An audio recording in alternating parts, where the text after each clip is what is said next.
Good morning, everyone. Happy Hump Day, and welcome to the News Agenda with me, Fleet Street Fox. And today I'm joined by the Mirror's political correspondent, Lizzy Buchan. Now, we're going to take you through the best stories of the day, and because this is the People's Paper Review, through it all, we want you to ask us your questions. So dive into the comments below, ask us whatever's burning a hole in your head, and we will do our best to answer it for you. Now, what have we got today? Well, Lizzy's got the splash, everyone. Woo!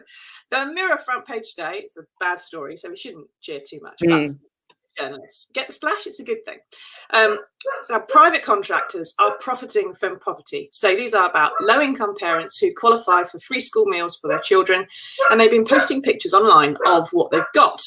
A couple of spuds, some frubes, can of beans, not enough to feed a child lunch for a week. So now, Lizzy, is this, like so many of the free school meal scandals we've had in the past 12 months, is this the government's fault, or is this down to private corporate greed? Well, it's kind of a mix of both, really. I mean, the private providers who are putting together these pretty grim food parcels, obviously they've been asked to do that on behalf of schools over this latest lockdown. And one of the problems for schools was, and what these private providers say, is that they were just given really little notice. So when, children went back to school last Monday for a day, and then the government closed schools. And so, schools were left frantically trying to sort out what they were going to do about all of the children eligible for free school meals during lockdown.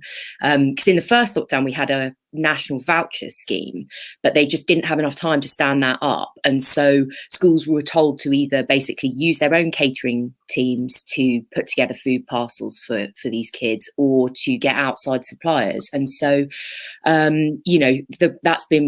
it's kind of a mix of the fact that the government obviously gave everyone very little notice and it was very chaotic, but also a lot of these examples we've seen are disgraceful. I mean, don't the companies that provide this, don't they have contracts and requirements in law or something that they must be providing balanced diets? Because I mean, some frubes and a couple of apples is not a balanced diet. I mean, I could try living on it. I lived on Scotch egg, Mars bar and Ribena for like 20 years as an on-the-road reporter, and I consider that fairly balanced, but I still wouldn't give it to my child. But don't they have some rules? Yeah, they do. And definitely you wouldn't want to be feeding a child on the diet of an on-the-road reporter. So the government has put out guidance saying, these are with lots and lots of kind of examples of what needed to be contained in these food parcels, that they had to be nutritious, that they had to be able to, people had to be able to cook them from scratch and not be required to have lots of extra ingredients at home, that sort of thing. So loads of these companies clearly fell miles short of what was expected. I mean, two of the firms apologized for the fact that some of these pictures of their food had gone out on social media, and they sort of said, oh well, we're not sure if it's us, and then later they had to apologize because some of the images we saw, one of them had sort of half a carrot and like some tuna in a coin bag, for collecting like pounds. Yeah, some had superpowers, didn't they, as well? Yeah. And things like that. And that's the food blogger Jack Monroe, who's been tweeting sort of some pictures that have been sent to her of what people have been provided with. And Hazel asks, do you know when the government will issue these free school meals vouchers so that parents can go to the supermarket and buy their own food, which of course would be significantly different and you get a lot more for your money? What do you think? Yeah, so we know that work is going on about this behind the scenes. I was told yesterday that it's going to be next week that the national free school meals voucher scheme will start up again, but that hasn't been confirmed officially by the Department for Education yet. But we believe from lots of conversations with people in the know that it's going to be next week, and I would expect an official announcement on this pretty soon, because the government knows that this looks terrible and they're keen to not have another situation where Marcus Rashford has made them look terrible, which is it's the third time. So I would look out food vouchers shortly. Kate says food vouchers can be forged. Can they, Lizzy? I mean, the last time they were done through a portal system online. So you'd have to be smarter than me to figure out how to forge that. I mean, I think one of the you need to be Keanu Reeves in The Matrix to be forged, right? So not actually true. You can't forge a voucher; it's not a piece of paper. And Jessica says, "I've had food that's out of date." This is pretty grim. And now my daughter is in reception class, so she qualifies for free school meals regardless of parental income. And her school, a village primary school in Kent, has a private contractor that cooks food on site, and they furloughed their staff after this first one day back at school. And then they called us all in and said, well, look, because your child qualifies for free school meals, we will provide you with the lunches that you would have had otherwise. Right. And that was people like me who've got young children and people who are on lower incomes. And we all went in and lined up in the playground, and we were given insane amounts of food. We were given a dozen potatoes, a dozen tomatoes, a cucumber, cheese, bread, cans of beans and tuna, a dozen apples, a dozen eggs. You know, I had 3 carrier bags full of fresh food, and I had to have a huge box to carry it home in. Now, if I feel ashamed of that now, seeing some of the other things that are on here. But if it's possible for a free school meals private contractor to do that for children here with making a profit and feeding them well, why can't they do it everywhere? No, why definitely. is there not a rule that says, a law, not just guidance like you mentioned earlier on, but actual law that says if you're providing food to children, it must meet these requirements? Yeah, no, I mean, that I suppose was one of the things we saw yesterday. You know, we had a lot of people getting in touch saying we've had terrible, you know, experiences, but there were lots of people saying, actually, you know, we've had quite a good experience. Our school's done this, the teachers have helped with that. You know, I think one of the things that we realised yesterday was that because these contracts are being given out by school rather than centrally, no one had any idea what was going on kind of across the country. And so a few parents kind of came to us and said, well, I would thought that what I was getting was a bit rubbish, but I didn't really want to complain and I didn't want to make a fuss, when actually they didn't realise that loads of people were also getting really poor service. And so I think that's the thing, it's just highlighted this real kind of postcode lottery depending on like what provider your school has asked for, where you live, and the government needs to have a much better grip on that. Like you say, like, you know, there must be a way of standardising this to ensure that children aren't receiving such ridiculous kind of food parcels. Yeah, and a lot of it as well, I assume, is about the fact that schools have stopped having their own kitchens, that has all been wound down. They're having to deal with their own budgets. So if you get £100,000 a year to run a school or something, you have to maintain your buildings, pay your staff, and try to provide food. So some schools are having less of a budget to pay for food than others are, depending on the state of other things that are going on in the school. Now, Julie asks, hello, Julie, what happened to feeding your own children out of school hours? Marcus Rashford should donate some of his money instead of just his opinion. Help the working families that really need the help. Those who are on benefits already get paid for their child's food. Sorry if I've over-egged the impression, Julie. The issue here is that these are school hours. This is during school hours. This is the food your child would get at lunchtime at school. And it's being provided to parents because their children aren't allowed to go to school. Okay. Marcus Rashford to donate some of his money instead of his opinion. I do believe he spent quite a lot of his personal time on this, and that probably has cost him some money. Otherwise, I don't know about his finances. Help the working families that really need the help. There's an awful lot of people in work who are in poverty and in benefits. Working benefits are a big part of our welfare state, Julie. Those who are on benefits already get paid for their child's food. I'm technically on benefit because I get child benefit as a parent. It's 20 quid a week, Julie, for the first one. It's less than that for subsequent children. That's got to pay for food, heating, lighting, clothes, repairs for the stuff they smash and everything else. Child benefit doesn't pay for a child. It never has, and it never will. So you're a little bit mistaken in some of the things that you're saying there. Now, Lynn says, have they, my child who's disabled, never got one? So I assume what you're saying there, Lynn, is that your disabled child has never had a food parcel. I don't know whether you should qualify for free school meals, but you know what's going to happen in the long term with this, because this is a failure of government to organise the umbrella bit of this, to make sure that individual schools are able to provide this properly. And it's an embarrassment to the government, but it's not ultimately entirely their responsibility. So how can they actually get this fixed?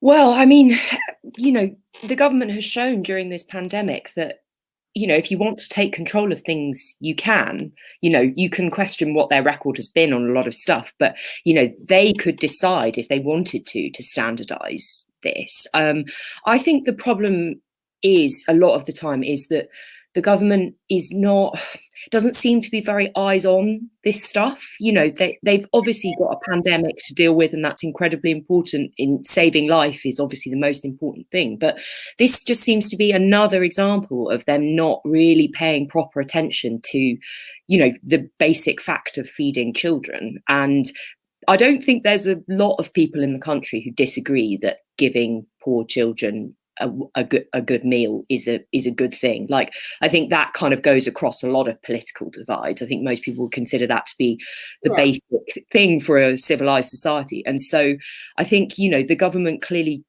just wasn't scrutinizing this enough. They're not paying enough attention, and I think they need to be tougher on these things. I think they need to be saying to schools, this is what has to happen, and giving them more money if necessary to make sure that it does. And, you know, making the kind of guidelines around it legal restrictions or whatever. I mean, obviously it's difficult because you've got different kinds of school. And so, you know, with independent schools and academies, you've got different standards. But, you know, the government should be able to make sure that across the state sector that there's a standard of food provision. I don't think that should be that hard for them.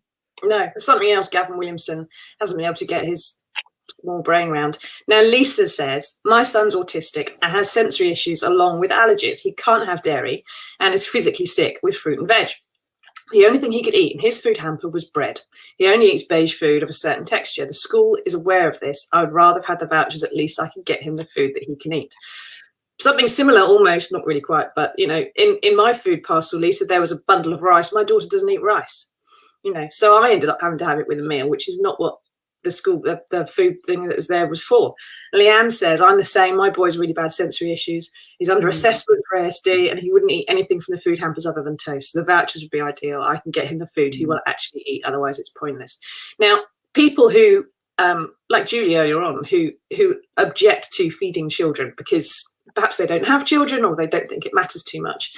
If you feed other people's children well, when they are growing, and you help feed their brains and their bodies so that they are the best they can be, they are better educated, they achieve more, they are healthier for longer, and they grow up to do better jobs, get better qualifications, and pay more taxes for all of us when we're at the end of our days and need the pension paying.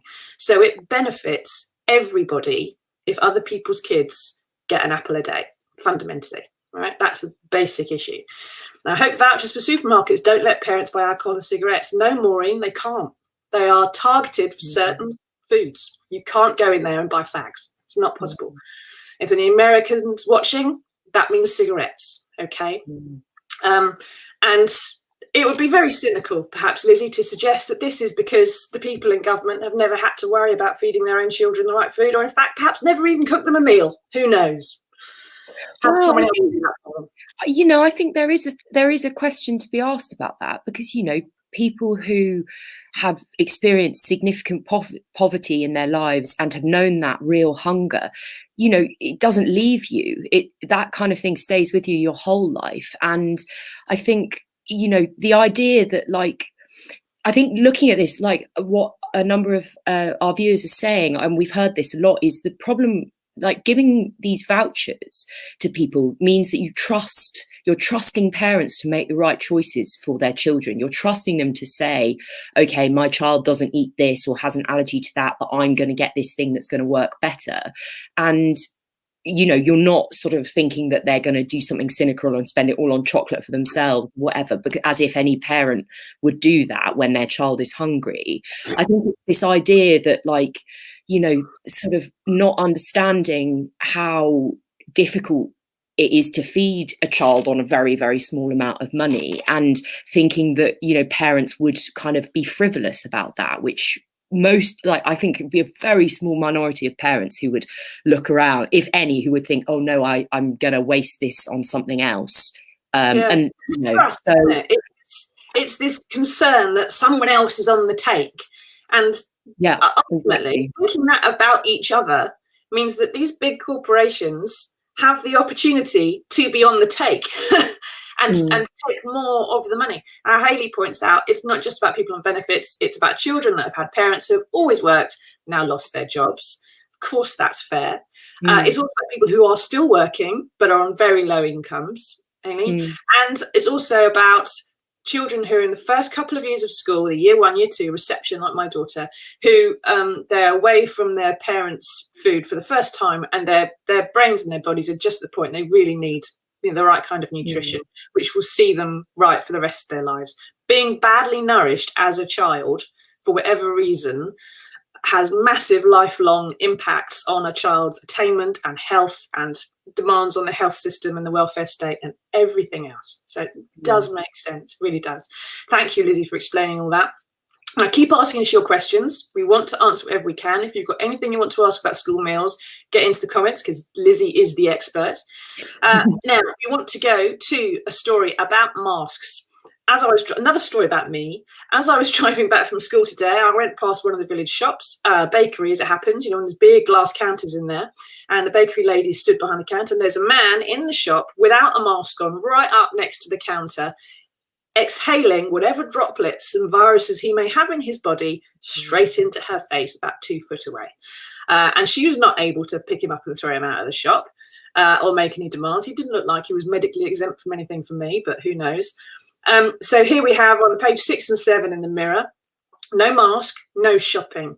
There's this fear. I was speaking to a supermarket worker a few months ago in the first lockdown, huge amounts of abuse from people and refusal to put on masks, and violence and aggression, and basically taking out all the frustrations we've all got about lockdown and coronavirus on the one person who's just a little lady at the front of the shop, says, please put on a mask, here's some sanitizer. How can they possibly enforce this, Lizzy? How can we do it? Because the police have other stuff to be doing, don't they? Yeah, this is really tough, because the thing is that, I think it's sometimes easy to forget that supermarket staff, retail staff are obviously key workers. They're people who are putting themselves at risk every day to make sure that we've all got enough to eat and that sort of thing. And so, they need to be protected, and the public needs to be protected from the spread of the virus, which obviously is a very concerning stage at the moment. One of the problems is that wearing a mask in a shop has been legally required since the summer, but it doesn't. It's just impossible for the police to enforce, really, because, as you say, they've just got so many other things to do, and it's been really hard for. I think shops initially were really reluctant to ask their staff to enforce it, because, they were worried about the aggression that they might face from customers. Also, staff have got work to do, their actual jobs, not just standing around saying that people need to put a mask on. But clearly it's got to a point where enough people are flouting the rules that a lot of these big supermarket chains have felt that they need to they need to say that they're going to ban people from the shop. And I suppose, the only way is that this is kind of the supermarkets taking it upon themselves to enforce it by asking their staff to stop people from coming in. And, that's a shame that people can't, that there are still enough people who aren't taking this seriously or are behaving in this kind of manner, because wearing a mask does help, protect others, and we should all be doing it.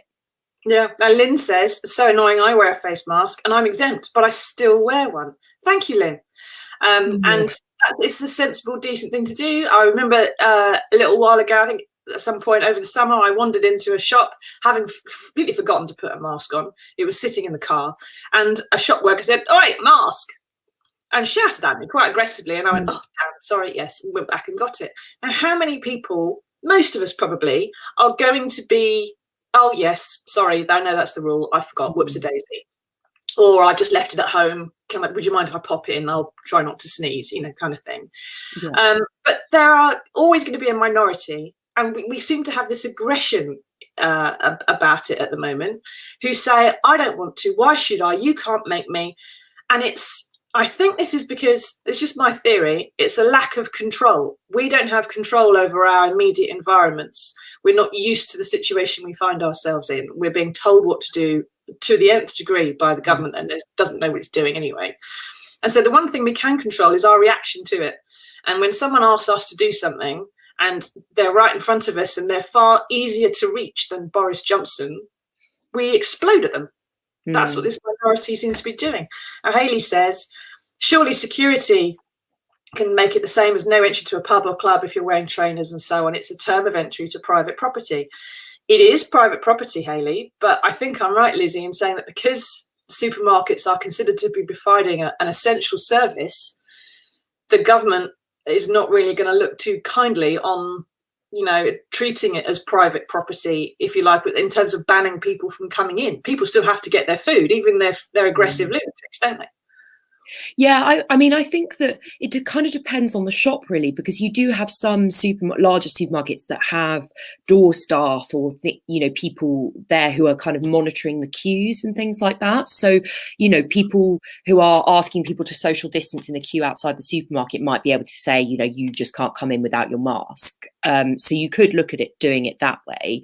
And shops do have a right to refuse people service if they're behaving in an outrageous manner.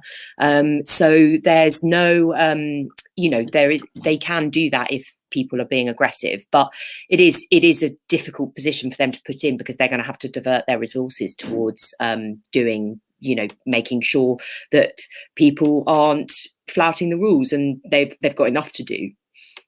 It's a case, I think, of us watching our own backs and policing ourselves a bit. How many of us have seen someone without a mask and just not said anything to them? If there was social pressure, perhaps. None of us want to get involved, but if there's social pressure, social disapproval, it might help a little bit if they realise they are a minority. Social pressure is definitely one of the most effective things I think we've seen in enforcing lockdown rules. So. Exactly. Now, keep asking us your questions, everybody. We've got Lizzie here, who's about free school meals. We've got masks, and we've got a couple of good things we want to tell you about coming up. So dig into the comments and ask us whatever's on your mind. We will try to answer as many as possible. We can't get to all of them, I'm afraid. So you may have to talk to each other as well and try and find some answers in the comments, but we'll do our best. So next, we want to show you, if we have it queued up, the picture of the day.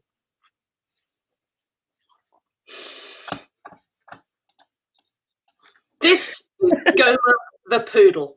It's not a ball of wool. It's not a bundle of socks that someone's just chucked across the room. This is a dog, an actual dog called Gomer. He has a curved spine. Poor Gomer. It must give him a bit of pain, maybe lead to arthritis later on. Now, he lives in Japan. So he is not going to be taking part in One Man and His Dog anytime soon. But his groomer has groomed his coat into the shape of a sheep. Because to cover up this spine and also to remove the knots from his fur and that cause him some pain. It's a pity, isn't it, Lizzie? We're not going to see him on One Man and His Dog. I want to see Gomer rounding up a flock of sheep. That'd be great. There should be a Hollywood movie in this, like Babe, but with poodles. He's so sweet. I love the sort of before and after pictures as well of when he's kind of getting groomed. I mean, I have some sympathy to him. They were saying that it's quite hard to get all the knots out of his coat, and I'm sympathetic to that as somebody with quite long hair. So, but I don't think I'll be doing mine to. A Shaun the Sheep style, proper afro.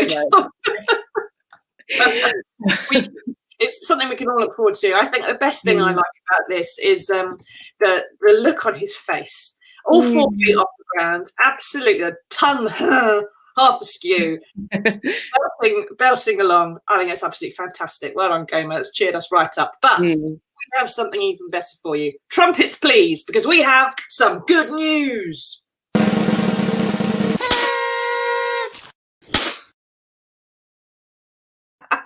I love that. Very cheering. We've had so much fun doing that. It's ridiculous. So inside the paper, we've got the underspread, as it's known in technical terms, which is the centre of the paper, if you like, that folds out underneath perhaps a supplement that drops in the middle.